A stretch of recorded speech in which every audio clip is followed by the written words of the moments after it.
Hi friend, আমি আবার part 4 নিয়ে চলে আসলাম। তোমাদেরকে আগের ভিডিওতে বলেছিলাম যে আমি মেম্বারের ভেতরে কীরকম কী ঘুরি না ঘুরি সবটুকুই তোমাদের এই ভিডিওতে শেয়ার করবো, তো পুরো ভিডিওটা দেখতে থাকো। তো এদিকে দুপুর হয়ে গেছিলো, তাই জন্য আমরা বাড়ির থেকে কিছু খাবার নিয়েছিলাম, সেগুলো খেতে বসে পড়েছি। তো দেখতেই পাচ্ছ, আর এদিকে দিয়েছে মা, দেখো ভাত, এদিকে সবাই খেতেও শুরু করে দিয়েছে, ঠিক আছে। আর এদিকে দেখো আমার মা কী নিয়ে এসেছে, মা নিয়ে এসছে হচ্ছে চিকেন, তো দেখতে পাচ্ছ। আর এদিকে ভাত আছে, তো এখন আমরা এটা খাবো। আর এদিকে দেখো আমার মা কী নিয়ে এসছে, পেঁয়াজ কেটে নিয়ে এসেছে, তারপরে এদিকে আছে লেবু, ঠিক আছে। আর এদিকে দেখো শুকনো লঙ্কা নিয়ে এসেছে, আমি বুঝতে পারছি না শুকনো লঙ্কা দিয়ে কী করবে। আর এর ভেতরে কি আছে, আমলকি, হ্যাঁ। আর এদিকে দেখো আমাদের খাওয়া দাওয়া কমপ্লিট। এখন ভাই দেখো এদিকে আমলকি লবণ দিয়ে হালকা নড়িয়ে চড়িয়ে নিয়েছে। আর এদিকে ও আমলকি খাচ্ছিল, আমাকে বলছে তুই খাবি, আমি বলছি খা তুই। তারপরে এদিকে দেখো সবাই খেয়ে দিয়ে এখানে বসে সবাই গল্প করছিল। আর এদিকে দেখতে পাচ্ছ ওটা হচ্ছে ব্যান্ডেলের ব্রিজ, মানে হুগলি ব্রিজ। তো যাই হোক, তারপরে এখন আমরা যাব ওপরের দিকে। ওই ওপরে কি আছে না আছে তোমাদেরকে দেখাবো। আমি তো আগে এসেছিলাম, তখন আমি বললাম আমি ভিডিও বানাতাম না, তাই জন্য তোমাদেরকে আমি দেখাতে পারিনি, ঠিক আছে। আর তখন আমি অনেকটাই ছোট ছিলাম। তো চলো এখন যাব উপরে, আমার ভাই আর আমি দুজন মিলেই যাব, আর কেউ যাবে না। আমার ভাই বলছে দেখ কতটা উপরে, কত সিঁড়ি আছে, আমরা দুজনে উঠবো এখন। আমার ভাই বলছে দুজনকে আলাদা আলাদা উঠতে হবে। আমি বললাম ভাই না, আমি একা একা যেতে ভয় পাবো, তুই আমার সাথে চল। বলছে আমি কি মেয়ে নাকি যে আমি তোর সাথে উঠবো, সবাই ধরে মারবে। আমি বলছি ভাই চল না। বলছে না না দিদি এরকম বলিস না, মারটার খাওয়ার শখ নেই। আমাকে বলছে তুই এদিক থেকে উঠবি, আমি ওদিক থেকে উঠবো। আমি বলছি এত করে আমি একা একা উঠবো, আমাকে তো ভয় করবে। বলছে না, ডর কে আগে জিত হ্যাঁ। তারপর এদিকে দেখো এদিক থেকে আমি উঠবো, আর ওই দিক থেকে আমার ভাই উঠবে। তো ওইদিকে দেখো কেউ নেই, ঠিক আছে। আমি এখন একা একা উঠবো গাইস, কতগুলো সিঁড়ি। তো আমি কতগুলো সিঁড়ি সব কাউন্টিং করবো, দিন তোমাদেরকে লাস্টে বলবো, ঠিক আছে। তো দেখো এখন আমি উপরের দিকে যাচ্ছি একা একা, আমার ভয় করছিল কারণ কেউ ছিল না, ঠিক আছে। পুরোটাই একদম মানে ফাঁকা। আমি ভাবছিলাম যদি ভূত চলে আসে গাইজ, আমার তো প্রচণ্ড ভয়, ঠিক আছে। তো দেখো এদিকে যাচ্ছি।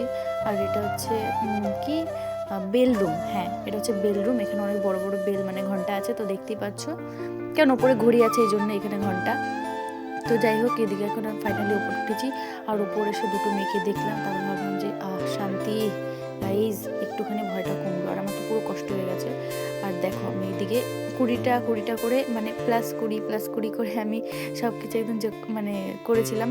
তারপরে এদিকে ফাইনালি আমি উঠেছি 242টা সিঁড়ি, ঠিক আছে। ওঠার পরে এখন এদিকে দেখো ওই যে আমার ভাই, দেখতে পাচ্ছ ওই যে জানার ফাঁকা দিয়ে দেখো ওই যে, ঠিক আছে। আমাকে বলছে এই দেখ দিদি আমি বলছি ও মাই গড তুই উঠে গেছিস, বললো হ্যাঁ। তারপর এদিকে দেখো নিচের ভিউটা জাস্ট কি সুন্দর লাগছে, পাশে গঙ্গা গাইস, কি সুন্দরটাই না লাগছে, দেখতে পাচ্ছ।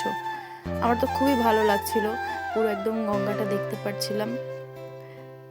তারপরে এদিকে দেখো নিচে ওইদিকে ওখানটা হচ্ছে কিছু মাছ আছে, কালারিং মাছ। তো আমি এটা নিচে গিয়ে তোমাদেরকে দেখাবো। এখন আমি যাবো নিচে, দেন তোমাদেরকে দেখাবো, তো চলো। তারপর এদিকে দেখছিলাম মানে ওই পাশ থেকেও মানে পুরোটাই। আর ওইদিকে দেখতে পাচ্ছি ওটা হচ্ছে স্টেশন, ঠিক আছে। ওই সাইডের দিকে স্টেশন আছে, পুরো একদম খুবই সুন্দর লাগছিল রাস্তা, স্টেশন, বেশ ভালো লাগছিল পুরো জায়গাটা। দেখছিলাম ওপর থেকে, খুবই ভালো লাগছে। তারপর এদিকে দেখো এখন আমি যাবো নিচে, ঠিক আছে। আমার হয়ে গেছে কষ্ট গাইস, তো চলো। তারপর এদিকে দেখো একটা দুটো করে আমি সিঁড়ি করতে করতে নামছিলাম, ঠিক আছে। তো দেখতে পাচ্ছ। আর এদিকে দেখো এটা কি আমি জানি না, তোমরা যদি জেনে থাকো আমাকে একটু বলো, ঠিক আছে। এখন আমি যাবো টিং টিং করতে করতে নিচের দিকে, তো চলো যাওয়া যাক নিচে। আর দেখো আমি একা একা যাচ্ছিলাম, আর ভাবছিলাম এই জায়গাগুলো আগে খোলা ছিল, এখন আছে আটকানো, ঠিক আছে। আমি আগে যখন এসেছিলাম তখন অনেক কিছু দেখেছিলাম, আর এখন আমি অত একটা জিনিস খেয়াল করিনি, ঠিক আছে। আর এটা হচ্ছে মেশিন ঘর, ঠিক আছে। মেশিন ঘরটাও মনে হয় আগে একবার এসেছিলাম তখন না খোলা ছিল যত সম্ভব। আগেরবার অনেক কিছু দেখেছিলাম, এবার না অত কিছু একটা দেখতে পারিনি, জাস্ট ওই বেলরুমটা দেখলাম, বেলগুলোকেই দেখতে পাচ্ছি, আর কিচ্ছু না। দেন তারপর এদিকে চলে আসলাম নিচে এসে, ওই যে তোমাদেরকে যে ওপর থেকে দেখেছিলাম এখানে কালারিং মাছ, তো এই হচ্ছে সেই মাছগুলো, দেখতে পাচ্ছ কত সুন্দর লাগছে। তো চলো একটু সামনের দিক থেকে দেখাই। এখানে অনেক ধরনের মাছ আছে, কিন্তু এগুলো কী মাছ আমি জানি না, মাছের নাম জানি না, আমি অর্ধেক মাছই চিনি না, ঠিক আছে। তো যাই হোক, তোমরা যদি জেনে থাকো ওই মাছগুলোর নাম কি আমাকে প্লিজ একটু কমেন্ট করে জানিও। তো দেখতে পাচ্ছ আমার খুব ভালো লাগছিলো। তারপরে এদিকে দেখো ফাইনালি আমার চাউমিন ভাইও চলে এসছে। বলছে, আমি বললাম ভাই তুই কী দেখলি, বলছে আমি ভালোই দেখেছি, সব কিছুই দেখতে পেরেছি দিদি। বললাম জানিস ভাই আমি কিছু দেখতে পাইনি, শুধু একমাত্র একটা বেলরুম দেখেছি, ভয়তে ভয়তে উপরের দিকে উঠেছি, ঠিক আছে। তো যাই হোক চলো, আমার ভাবছিলাম যে পরে উঠবো, কিন্তু আমি আর পারছিলাম না, এই জন্য আর উপর দিকে উঠিনি। আর এদিকে দেখো কতগুলো পায়রা ওই বাচ্চাগুলো খেতে দিচ্ছিলো, তাই আমি আবার দৌড় মেরেছি, আমি আর আমার ভাই দুজন মিলে, ঠিক আছে। তারপর এদিকে দেখো বাচ্চাগুলো পায়রাগুলোকে খেতে দিচ্ছে আর সুতো পেতে রেখে দিয়েছে, ঠিক আছে, মানে ফাঁদ, মানে পায়রা ধরবে বলে। তো দেখো একটা পায়রা এর মধ্যে বেঁধেও যাবে। এদিকে দেখো সব বাচ্চাগুলো খেতে দিচ্ছিল, আর তারপর এদিকে দেখো পায়রাগুলো উড়ে গেল, আর তার মধ্যে একটা পায়রা আটকে গেছে, ঠিক আছে। আমরা তো দেখে খুবই মানে খারাপ লাগছিল। তারপরে একটা আঙ্কেল মানে ওদেরকে বকা দেবে, তারপরে পায়রাগুলোকে ছেড়ে দেবে, ঠিক আছে। তো এদিকে দেখো পায়রাটাকে কীভাবে আটকে রেখে দিয়েছে।